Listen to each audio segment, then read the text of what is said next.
Newton के जीवन के बारे में बताने से पहले मैं आपको उनके कुछ खोज के बारे में बता देता हूँ। न्यूटन ने लॉ ऑफ ग्रेविटी यानी गुरुत्वाकर्षण बल की खोज की थी। उन्होंने बताया कि गुरुत्वाकर्षण बल नाम की एक शक्ति है जो हर चीज को अपनी तरफ खींचती है और इसी बल की वजह से चंद्रमा पृथ्वी का चक्कर लगाता है और पृथ्वी सूर्य का। इसके अलावा न्यूटन के गति के 3 नियम यानी लॉ ऑफ मोशन फिजिक्स में सबसे ज्यादा प्रयोग किए जाते हैं। इन नियमों को एक साइकिल से लेकर हवाई जहाज बनाने तक फॉलो किया जाता है। इसके अलावा भी उन्होंने बहुत सारे खोज किए, लेकिन आज इस वीडियो में हम उनकी खोज के बारे में नहीं बल्कि उनके जीवन के बारे में जानेंगे। तो चलिए शुरू करते हैं। सर आइजैक न्यूटन का जन्म 25 दिसंबर 1642 को एक बहुत ही गरीब परिवार में हुआ था। उन्हें पिता का प्यार नहीं मिल सका क्योंकि उनके पिता की मृत्यु उनके इस दुनिया में आने से करीब 3 महीने पहले हो गई थी। न्यूटन जन्म से ही बहुत ही कमजोर पैदा हुए थे और उन्हें बचा पाना लगभग नामुमकिन सा था। लेकिन शायद ऊपर वाले ने न्यूटन को महान कार्यों के लिए जीवित रखा और बहुत मुश्किलों के बाद उनकी जान बचाई जा सकी थी। आइजैक न्यूटन का नाम उनके स्वर्गवासी पिता के नाम पर ही रखा गया था। जब न्यूटन 3 साल के थे तो उनकी मां ने दोबारा शादी कर ली, लेकिन न्यूटन के सौतेले पिता को वह बिल्कुल भी पसंद नहीं थे। इसीलिए उनकी मां ने उन्हें उनके दादा दादी के पास छोड़ दिया और वह अपने दूसरे पति के साथ में रहने लगी। शुरुआती दिनों में न्यूटन ठीक से बोल भी नहीं पाते थे और साथ ही साथ बहुत जिद्दी और गुस्सैल स्वभाव के थे। इसीलिए उनके कोई दोस्त नहीं हुआ करते थे और लोग उन्हें पागल भी बोलते थे।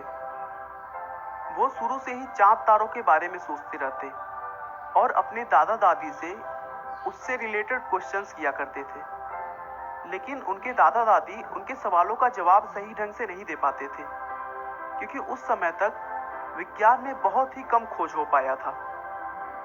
12 साल की उम्र में उन्होंने स्कूल जाना स्टार्ट किया और उनकी शुरू की पढ़ाई द किंग स्कूल ग्रांथम में हुई। वह पढ़ने में बिल्कुल भी अच्छे नहीं हुआ करते थे और उनकी पढ़ाई में कमजोर होने की वजह से स्कूल में बच्चे उनका मजाक उड़ाते। इस बात को लेकर हर दिन उनका क्लासमेट्स के साथ झगड़ा होता रहता था। यहाँ तक कि उनके झगड़े की वजह से उन्हें स्कूल से भी निकाल दिया गया। इसी बीच उनके दूसरे पिता की भी मृत्यु हो गई और न्यूटन फिर से अपनी मां के पास आ गए। अब उनके घर में इनकम का कोई भी सोर्स नहीं बचा था और खर्चे चलाना भी बहुत मुश्किल हो रहा था। इसीलिए न्यूटन की मां चाहती थी कि न्यूटन अब खेती कर ले और अपना घर संभाले, लेकिन न्यूटन का मन खेती में बिल्कुल भी नहीं लगता था।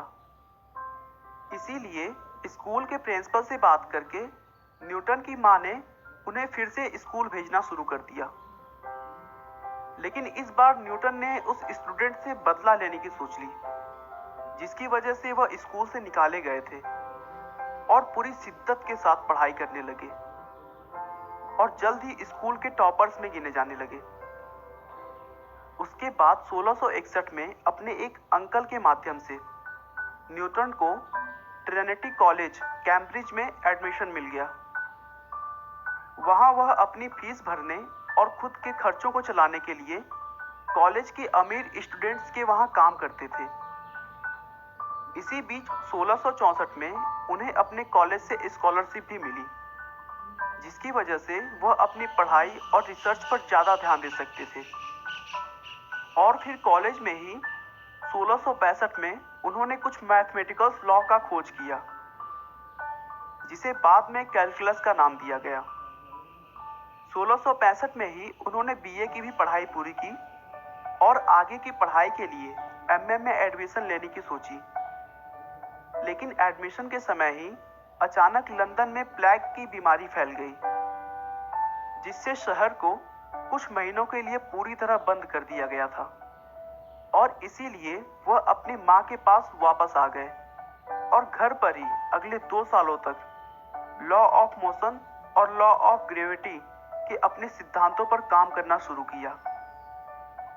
देखते ही देखते अगले कुछ सालों के कड़ी मेहनत के बाद उन्होंने सफलता पा ली और दुनिया को दिखा दिया कि जिद्दी, गुस्सैल और पागल लड़का अगर चाह लेना तो कुछ भी कर सकता है।